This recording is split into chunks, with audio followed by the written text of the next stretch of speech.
Here are the weirdest weapons ever invented. Number 10.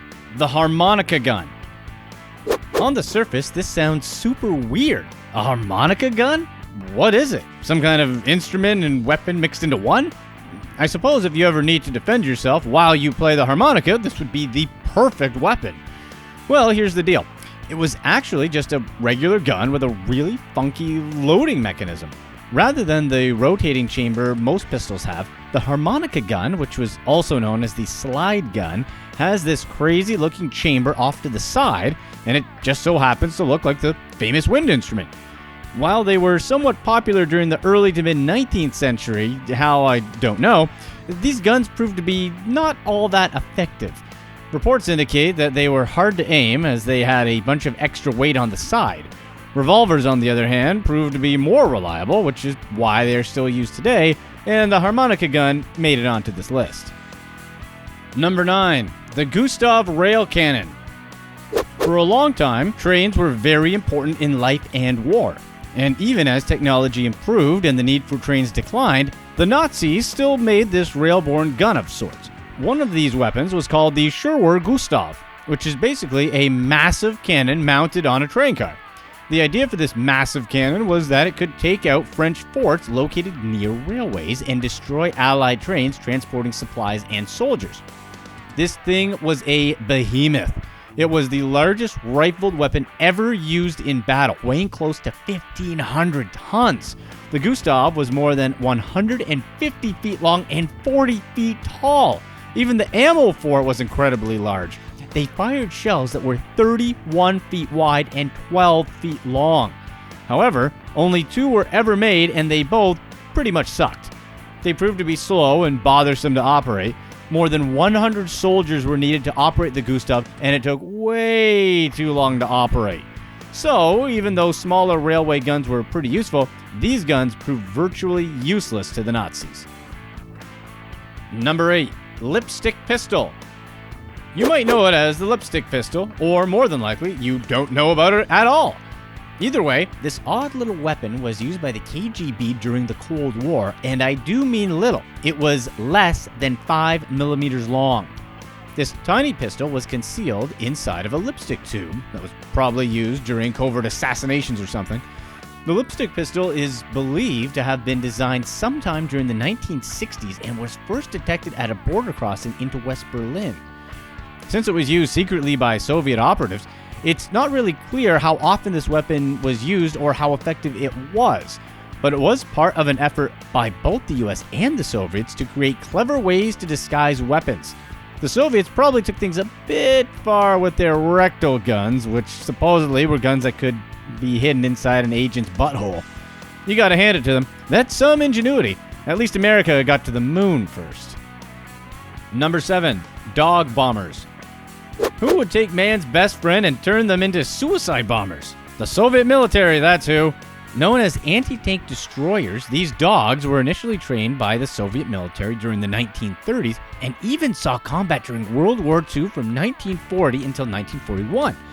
The idea was that the dogs, strapped with time bombs, would run towards Nazi tanks and destroy them, of course, killing themselves in the process. Although the original dog training routine was to leave the bomb and retreat so that the bomb would be detonated by the timer, this original routine failed over and over. The new plan implemented an impact detonation routine instead. The method, while cruel, was also very ineffective. Dogs were easily spooked by all the commotion created by war and would often run off when deployed. Also, the dogs were trained to find the tanks using their sense of smell. But there was just one little problem. The Soviets screwed up by training them using their own diesel-fueled tanks, while the Nazis were using gas-powered tanks. The dogs were essentially seeking out their own tanks to destroy.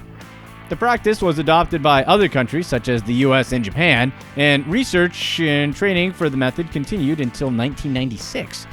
Iraqi insurgents even tried using a similar method in the early part of the 21st century, but to no avail. The practice is obscene, cruel, and just flat-out strange. Number 6. The Nazi Supergun. The official name of the Nazi Supergun is the V3 cannon.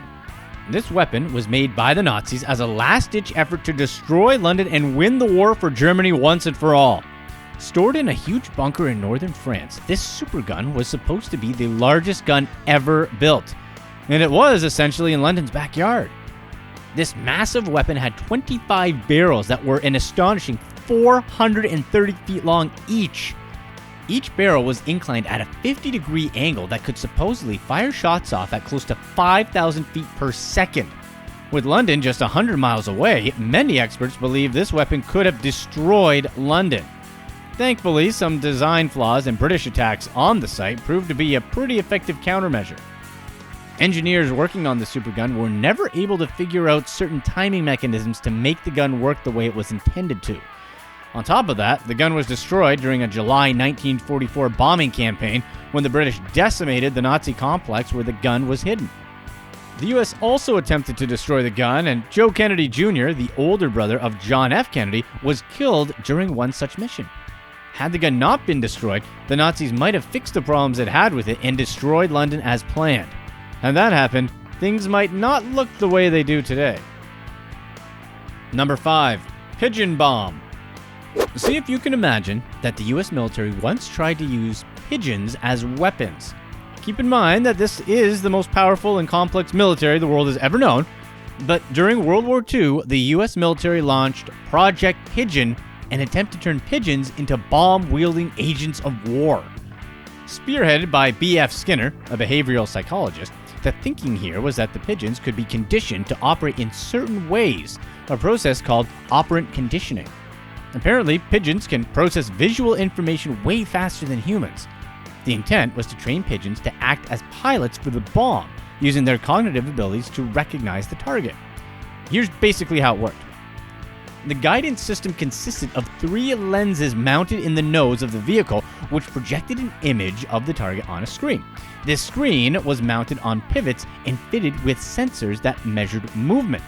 1 to 3 pigeons, obviously trained to recognize the target, when they saw the target, they would peck at the screen with their beaks. As long as the target remained in the center of the screen would not move. But if the bomb began to go off track, the image would move towards the edge of the screen. The pigeons would follow the image, pecking at it, which would move the screen on its pivots, thus moving the bomb. The National Defense Research Committee contributed some money to this research. Even though the pigeons did well in simulations, the Army considered the idea to just be a little bit too weird to actually put into action. They instead stuck with the more conventional method of, using electronic guidance systems instead. Number 4. The Goliath Tracked Mine. The Goliath tracked mine, sometimes referred to as Goliath demolition tanks or as beetles, were meant to destroy tanks. This thing almost looks like a really sophisticated toy that you would have given anything to have as a kid. And of course, they were designed by the Nazis. Shocker. Equipped with a ton of explosives, these things were designed to scoot under things such as tanks or cars and blow them up. They were steered with a remote control and were used in many battles during World War II. Even though more than 7,000 were made, they weren't all that great. They were slow, expensive, and easily destroyed. I mean, how would you not see this thing coming? With dumb weapons such as this one, it's no wonder the Nazis lost the war. Number 3. The Duck-Foot Pistol. This weapon was nicknamed as the Duck-Foot Pistol because, well, just look at it. Its design was based off volley guns with multiple barrels. But unlike many of its predecessors, this bad mama jama was meant to take on more than one enemy at close range. Designed during the 18th century, it was often used by sea captains to fend off pirates and mutineers. Bank tellers and jailers were also quite fond of them. The Duck-Foot pistol was actually quite powerful as it can fire off a .45 caliber bullet in rapid sequence from all 4 barrels. However, the problem here is they're very inaccurate, and you can probably guess why. As no barrel truly pointed straight ahead, they were really hard to aim. I guess the shotgun probably would have worked much better. Number 2. Punt Gun. Used mostly in the 19th and 20th centuries, the punt gun was absurdly big. Its main purpose was to hunt ducks, geese, pelicans, or any other kind of seabird. Oftentimes, they could be mounted onto a boat, out on the water. The person manning the gun would line up some birds and then boom!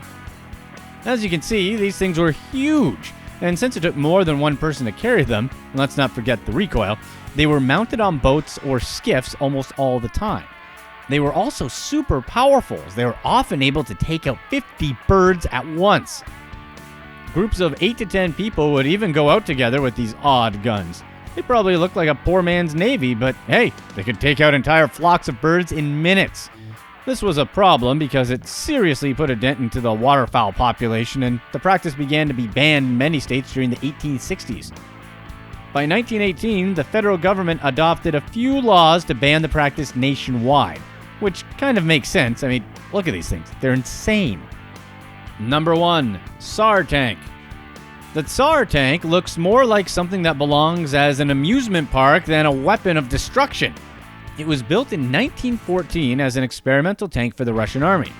Most tanks at the time used the Caterpillar Trax design, but the TSAR tank used a tricycle design instead, making it sort of look like a massive cannon. Since early versions of the tanks weren't all that mobile, the hope with the TSAR tank was that the larger wheels would make it more agile to overcome obstacles.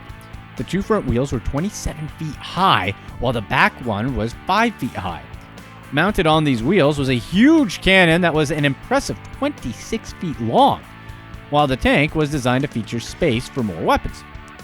But much to their dismay, the weapon tanked. Pun intended. Because of miscalculations of the weight, the rear wheel was prone to getting stuck in soft ground and ditches, and the front wheels were oftentimes insufficient to pull it out. This proved to be such a problem that the tank never made it out of the experimental phase.